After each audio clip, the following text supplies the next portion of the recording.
अहिलेको टाइम भनेको चाहिँ डेटा इज एभ्रिथिङ। सो धेरैवटा अर्गनाइजेसनहरूले चाहिँ डेटाहरू स्टोर गर्न र म्यानेज गर्नको लागि चाहिँ च्यालेन्जेसहरू चाहिँ फेस गरिरहेको हुन्छ। जसरी नै चाहिँ हाम्रो वर्ल्डमा चाहिँ लार्ज नम्बर अफ डेटा छ, त्यो डेटाहरूलाई चाहिँ डेटा साइन्टिस्टहरूले चाहिँ कसरी म्यानेज गर्ने, कसरी कन्ट्रोल गर्ने भन्ने कुरा चाहिँ हेर्ने गर्दछ। जस्तै हामीले युट्युबमा कुनै पनि कुराहरू सर्च गऱ्यौँ भने त्यही अनुसारको चाहिँ हामीलाई कन्टेन्टहरू चाहिँ दिइराख्ने गर्दछ। त्यसको लागि चाहिँ हामीले रिलेटेड डेटाहरू चाहिँ के छ त, को मान्छेले चाहिँ के कुरा सर्च गरेको छ त भन्ने कुरा चाहिँ हामीलाई देखाउनको लागि चाहिँ डेटा साइन्सको युज गर्ने गरिन्छ। सो आजको भिडियोमा चाहिँ हामीले डेटा साइन्स भनेको के हो र डेटा साइन्सको लागि चाहिँ हामीले कुन चाहिँ रोड म्याप चाहिँ युज गर्नुपर्छ, के कुराहरू चाहिँ हामीले सिक्नुपर्छ भन्ने बारेमा गर्न गइरहेछौँ। So data science is a mix of math, static, programming and machine learning. यसबाट चाहिँ हामीले चाहिँ के कुराहरू चाहिँ सिक्नुपर्छ र के कुरा चाहिँ सिक्नु पर्दैन भन्ने बारेमा चाहिँ हामी हेर्न गइरहेछौँ। सो डेटा साइन्स हुनको लागि चाहिँ हामी आइटी फिल्डमै र आइटी ब्याकग्राउन्डमै केही गरेको पढेको हुनुपर्छ भन्ने छैन। नन आइटी फिल्ड र नन आइटी ब्याकग्राउन्डमा भएकोहरूले पनि हामी डाटा साइन्सको तिर जान पनि सक्छौँ। यसको लागि चाहिँ हामीसँग सर्टेन स्टेपहरू छ, हामीले चाहिँ के कुराहरू चाहिँ सिक्नुपर्छ भन्ने बारेमा छ। फर्स्टमा चाहिँ हामीसँग प्रोग्रामिङ ल्याङ्ग्वेजको नलेज हुनुपर्छ, जुनमा चाहिँ हामीसँग दुईवटा प्रोग्रामिङ ल्याङ्ग्वेज छ, एउटा पाइथन र अर्को आर छ। पाइथनमा चाहिँ हामीले बेसिक कुरा सिक्नुपर्ने भनेको चाहिँ इफ एल्स, भेरिएबल र लुप हो। र त्यसै गरी नै चाहिँ यसमा हामीले सिक्नुपर्ने लाइब्रेरी भनेको चाहिँ पान्डाज र नम्पाई हो।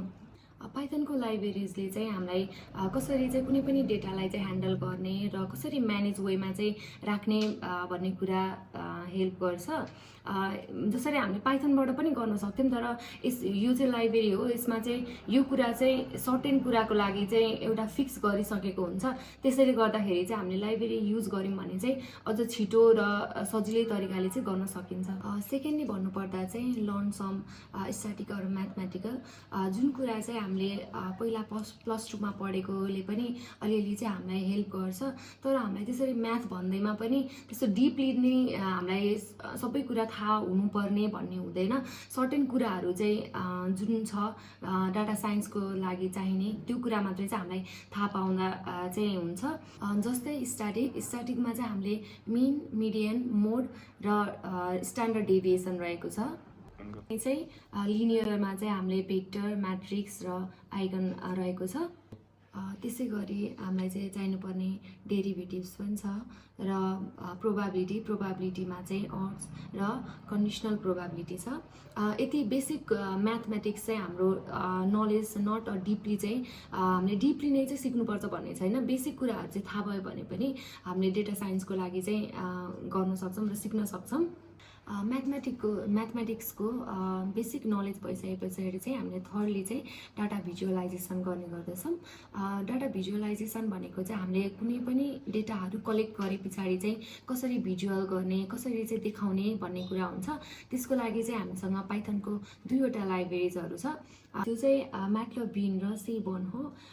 त्यसको सट्टा त नभनौँ, त्यसलाई चाहिँ हामीले एक्सेल सिटबाट पनि चाहिँ भिजुअलाइज गर्न सक्छौँ। हामीले अब कुनै कुराहरूलाई चाहिँ डेटाहरू कलेक्ट हुन्छ, तर त्यसलाई देखाउनको लागि चाहिँ कसरी देखाउने भन्ने कुरा हुन्छ नि त। हामीले नर्मली युज गर्दाखेरि चाहिँ एक्सेलबाट चाहिँ हामीले डेटाहरू देखाइरहेको हुन्छौँ। यसरी नै चाहिँ हामीले डेटाहरू कलेक्ट गरे पछाडि त्यसलाई कसरी भिजुअलाइज गराउने भन्ने बारे पनि हामीले सिक्नुपर्ने छ। चारवटा अल्गोरिथममा चाहिँ हामीसँग सुपरभाइज, अनसुपरभाइज, सेमी सुपरभाइज र रेन्फोर्समेन्ट रहेको छ। यसको युज गरेर चाहिँ हामीले यो अल्गोरिथमको युज गरेर चाहिँ हामीले डेटाहरू म्यानेज पनि गर्न सक्नेछौँ। जसमा चाहिँ हामीले डाटाबेसको कुरा गर्छौँ। डाटाबेसमा चाहिँ हामीले एसक्युएल, माइएसक्युएल यस्तो प्रोग्रामिङ ल्याङ्ग्वेज टुल्सहरू रहेको छ, जसले चाहिँ हामीले डेटामा कसरी चाहिँ डेटाहरू चाहिँ सेभ गर्ने त, रेकर्ड गर्ने त, रिलेटेड डेटाहरू चाहिँ कसरी चाहिँ कलेक्ट गर्ने त भन्ने बारेमा चाहिँ हेर्ने गर्दछौँ।